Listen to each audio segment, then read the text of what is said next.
नमस्कार दोस्तों, स्वागत है आप सभी का आपके अपने YouTube channel Shyam class study में। आज के इस वीडियो में उत्तर प्रदेश पुलिस परीक्षा 2023 में पूछे जाने वाले जीके जीएस के 37 अति महत्वपूर्ण प्रश्नों का प्रैक्टिस सेट लेकर के आया हूं, जो आने वाले उत्तर प्रदेश पुलिस परीक्षा 2023 में आपको हमारे इन्हीं प्रैक्टिस सेटों से आपको प्रश्न देखने को मिल जाएंगे। तो कोई भी अभ्यर्थी किसी भी एग्जाम की तैयारी करे, जब तक वो प्रैक्टिस सेट नहीं लगाएगा तो उससे उसकी तैयारी पता नहीं लग पाती। तो प्रैक्टिस सेट आप लगाते रहिएगा, चाहे जिसका भी प्रैक्टिस सेट लगाओ, लेकिन प्रैक्टिस सेट आपको हर हाल में लगाना है। तो आज के प्रैक्टिस सेट को पूरा करिएगा। प्रैक्टिस सेट को पूरा करने के बाद आपको अपना स्कोर कमेंट बॉक्स में शेयर करना और बताना है कि आपने हमारे इस प्रैक्टिस सेट में कितने प्रश्न सही किए। आज के प्रैक्टिस सेट में आपको कम से कम 30 प्रश्न तो आपको हर हाल में सही करने ही। अगर इससे आप कम स्कोर कर पा रहे हैं तो अभी आपको और ज़्यादा मेहनत करने की ज़रूरत है।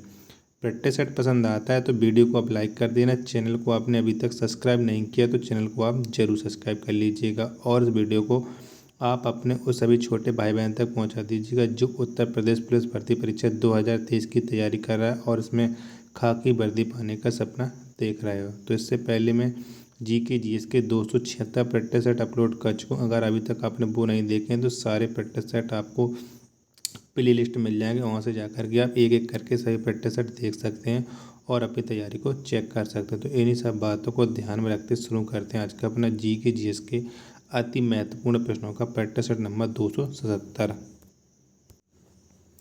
तो पहला प्रश्न है आपके सामने कि सुभाष चंद्र बोस ने कहाँ पर स्वाधीन भारत की सरकार का उद्घाटन किया था। तो कहाँ पर किया था ये आपको बताना है। तो सुभाष चंद्र बोस ने सिंगापुर पर स्वाधीन भारत की सरकार का उद्घाटन किया था। ऑप्शन नंबर सी इसका राइट आंसर हो जाएगा। अगला प्रश्न है आपके सामने कि प्रसिद्ध गीत सारे जहाँ से अच्छा हिंदुस्तान हमारा के रचनाकार कौन है। तो इसके रचनाकार आपको बताना है। तो इसके रचनाकार हैं मोहम्मद इकबाल। कौन? मोहम्मद इकबाल है सारे जहाँ से अच्छा हिंदुस्तान हमारा गीत के रचनाकार। ऑप्शन नंबर ए इसका राइट आंसर हो जाएगा। अगला प्रश्न है आपके सामने कि बांध के रुके हुए जल में कौन सी ऊर्जा होती है। तो कौन सी ऊर्जा होती है बांध के जल में?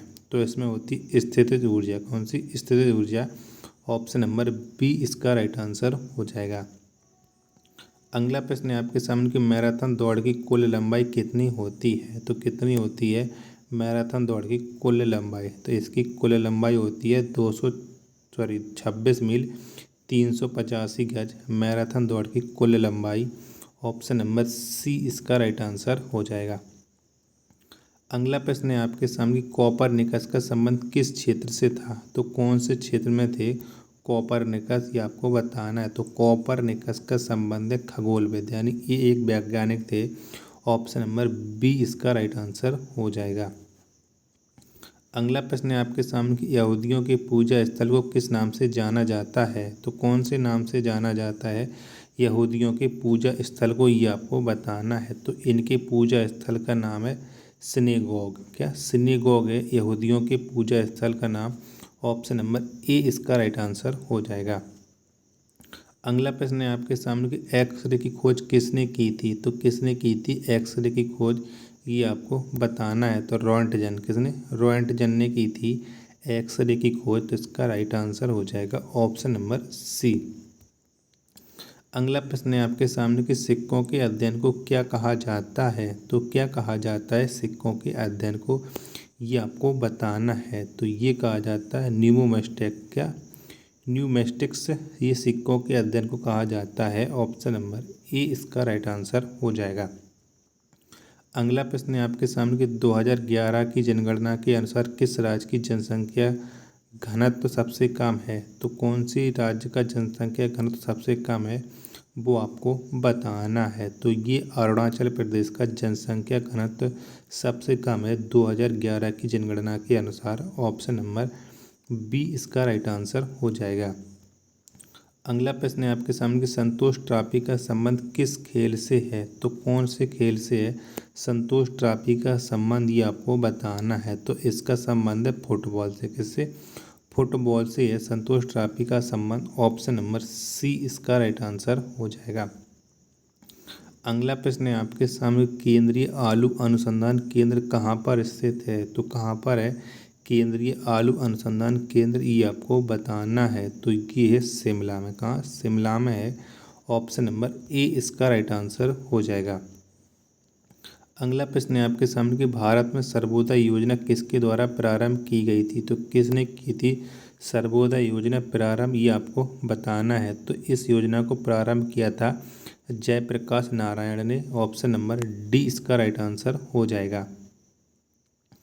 अगला प्रश्न है आपके सामने कि सूर्य की सतह का तापमान लगभग कितना होता है? तो कितना होता है सूर्य का तापमान, ये आपको बताना है। तो सूर्य की सतह का तापमान होता है 6000 डिग्री सेल्सियस। कितना? 6000 degree Celsius. Option number D इसका राइट आंसर हो जाएगा। अगला प्रश्न है आपके सामने कि इलाहाबाद प्रशस्ति स्तंभ अभिलेख को किसने लिखा है? तो किसने लिखा है इलाहाबाद अभिलेख प्रशस्ति को? तो इसे लिखा है हरिशेड़ ने। ऑप्शन नंबर ए इसका राइट आंसर हो जाएगा। अगला प्रश्न है आपके सामने कि किस रक्त को यूनिवर्सल दाता कहा जाता है? तो कौन से रक्त समूह को यूनिवर्सल दाता कहा जाता है? तो ये कहा जाता है समूह ओ को। ऑप्शन नंबर डी इसका राइट आंसर हो जाएगा। टाइटन किस ग्रह का उपग्रह है? तो कौन से ग्रह का उपग्रह है टाइटन, ये आपको बताना है। तो टाइटन है ये शनि ग्रह का उपग्रह। किसका? शनि का उपग्रह है टाइटन। ऑप्शन नंबर सी इसका राइट आंसर हो जाएगा। अगला प्रश्न है आपके सामने गोविंद सागर झील भारत के किस राज्य में है? तो कौन से राज्य में है गोविंद सागर झील? तो ये है हिमाचल प्रदेश में। कहाँ पर है? हिमाचल प्रदेश में है। ऑप्शन नंबर बी इसका राइट आंसर हो जाएगा। पारा का दूसरा नाम क्या है? तो क्या है पारा का दूसरा नाम, ये आपको बताना है। तो पारा का दूसरा नाम है क्विक सिल्वर। क्या? क्विक सिल्वर है। ऑप्शन नंबर ए इसका राइट आंसर हो जाएगा। अगला प्रश्न है आपके सामने कि अली अकबर खां का संबंध किस वाद्य यंत्र से है? तो कौन से वाद्य यंत्र से है अली अकबर खां का संबंध, ये आपको बताना है। तो इनका संबंध है सरोद से। किससे? सरोद से है अली अकबर खां का संबंध। ऑप्शन नंबर बी इसका राइट आंसर हो जाएगा। अगला प्रश्न है आपके सामने कि आतिशबाजी उद्योग के लिए प्रसिद्ध शिवकाशी किस राज्य में है? तो कौन से राज्य में शिवकाशी, ये आपको बताना है। तो ये है तमिलनाडु में। किसमें? तमिलनाडु में। और ये आतिशबाजी उद्योग के लिए प्रसिद्ध है। तो ऑप्शन नंबर सी इसका राइट आंसर हो जाएगा। अगला प्रश्न है आपके सामने कि ध्वनि तरंगें किससे होकर नहीं गुजरती हैं? तो किससे होकर के नहीं गुजरती हैं ध्वनि तरंगें, ये आपको बताना है। तो ये निर्वात में। किसमें? निर्वात में होकर के नहीं गुजरती हैं ध्वनि तरंगें। ऑप्शन नंबर बी इसका राइट आंसर हो जाएगा। अगला प्रश्न है आपके सामने कि किस सिटी को कैथेड्रल सिटी ऑफ इंडिया कहा जाता है? तो किसको कहा जाता है कैथेड्रल सिटी ऑफ इंडिया? तो ये कहा जाता है मदुरई को। किसे? मदुरई को। ऑप्शन नंबर बी इसका राइट आंसर हो जाएगा। अगला प्रश्न है आपके सामने कि पौधे के किस भाग से केसर प्राप्त किया जाता है? तो कौन से भाग से प्राप्त होता है केसर, ये आपको बताना है। तो पौधे के पुंकेसर से। किससे? पौधे के पुंकेसर से केसर प्राप्त किया जाता है। ऑप्शन नंबर डी इसका राइट आंसर हो जाएगा। अगला प्रश्न है आपके सामने कि हवाई द्वीप किस महासागर में स्थित है? तो कौन से महासागर में स्थित है हवाई द्वीप? तो ये स्थित है प्रशांत महासागर में। किसमें? प्रशांत महासागर में है हवाई द्वीप। ऑप्शन नंबर डी इसका राइट आंसर हो जाएगा। अगला प्रश्न है आपके सामने कि प्राचीन मिस्र में मृतकों की टीला को किस नाम से जाना जाता है? तो कौन से नाम से जाना जाता है मिस्र में मृतकों के टीला को? तो ये जाना जाता है ममीज के नाम से। किसके? ममीज के नाम से। ऑप्शन नंबर ए इसका राइट आंसर हो जाएगा।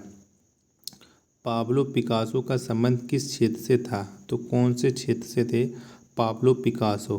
तो इनका संबंध था चित्रकार से। किसके? चित्रकार थे Pablo Picasso. Option number B इसका राइट आंसर हो जाएगा। तिरुचिरापल्ली शहर किस नदी के तट पर बसा हुआ है? तो कौन सी नदी के तट पर बसा हुआ है तिरुचिरापल्ली, ये आपको बताना है। तो ये बसा है कावेरी नदी के तट पर। किस पर? कावेरी नदी के तट पर। ऑप्शन नंबर बी इसका राइट आंसर हो जाएगा। अगला प्रश्न है आपके सामने कि सूचना का अधिकार अधिनियम किस वर्ष पारित हुआ था? तो कब पारित हुआ था सूचना का अधिकार अधिनियम? तो ये पारित हुआ था 2005 में। कब? 2005 में। ऑप्शन नंबर ए इसका राइट आंसर हो जाएगा। अगला प्रश्न है आपके सामने कांगड़ा एवं कुल्लू पर्यटक स्थल भारत के किस राज्य में है? तो कौन से राज्य में है कांगड़ा एवं कुल्लू पर्यटक स्थल? तो ये है भारत के हिमाचल प्रदेश राज्य में। किसमें? हिमाचल प्रदेश में है। ऑप्शन नंबर डी इसका राइट आंसर हो जाएगा। अगला प्रश्न है आपके सामने कि इलाहाबाद प्रशस्ति को किसने लिखा है? तो किसने लिखा है इलाहाबाद प्रशस्ति को? ये आपको बताना है। तो ये लिखा है हरीश सेठ ने। किसने? हरीश सेठ ने। ऑप्शन नंबर ए इसका राइट आंसर हो जाएगा। अगला प्रश्न है आपके सामने कि दूध से दही जमने में किसका सहयोग होता है? तो किसका सहयोग होता है दूध से दही जमने में? ये आपको बताना है। तो ये होता है लैक्टोबैसिलस का। किसका? लैक्टोबैसिलस का। ऑप्शन नंबर ए इसका राइट आंसर हो जाएगा। अगला प्रश्न है आपके सामने कि अली अकबर खान किस वाद्य यंत्र से संबंधित हैं? तो कौन से वाद्य यंत्र से संबंधित हैं अली अकबर खान? तो इनका संबंध है सरोद से। किससे? सरोद से है। ऑप्शन नंबर डी इसका राइट आंसर हो जाएगा। अगला प्रश्न है आपके सामने ग्रेट हिमालयन नेशनल पार्क किस राज्य में है? तो कौन से राज्य में है ग्रेट हिमालयन नेशनल पार्क? तो ये है भारत के हिमाचल प्रदेश में। कहाँ पर है? हिमाचल प्रदेश में। ऑप्शन नंबर बी इसका राइट आंसर हो जाएगा। भारत का राष्ट्रीय वृक्ष कौन सा है? तो कौन सा है भारत का राष्ट्रीय वृक्ष? ये आपको बताना है। तो भारत का राष्ट्रीय वृक्ष है बरगद। कौन सा? बरगद है। ऑप्शन नंबर ए इसका सी इसका राइट आंसर हो जाएगा। किसका दूसरा नाम क्विक सिल्वर है? तो किसका दूसरा नाम क्विक सिल्वर है? तो इस क्वेश्चन का राइट आंसर मैं पिछले क्वेश्चन में बता चुका हूँ। अगर आपने वीडियो ध्यान से देखी होगी तो इसका राइट आंसर आपको मालूम होगा। तो क्विक सिल्वर है पारा का दूसरा नाम। ऑप्शन नंबर ए इसका राइट आंसर हो जाएगा। अगला प्रश्न है आपके सामने कि भारत में पहला कपास मिल कहाँ लगाया गया? तो कहाँ पर लगाया गया था भारत में पहला कपास मिल? तो ये लगाया गया था सूरत में। कहाँ पर? सूरत में। ऑप्शन नंबर डी इसका राइट आंसर हो जाएगा।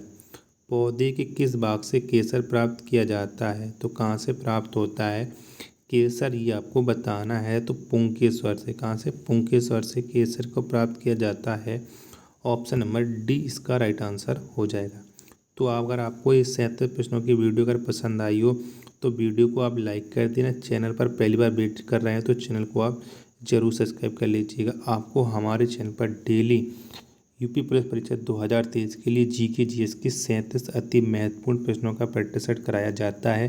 ये प्रैक्टिस सेट आपको अंतिम समय के लिए रामबाण साबित होंगे। तो इन्हीं सब बातों को ध्यान में रखते हुए मिलते हैं अपने नेक्स्ट वीडियो तक नेक्स्ट प्रैक्टिस सेट में। तब तक के लिए धन्यवाद। जय हिंद प्यारे साथियों।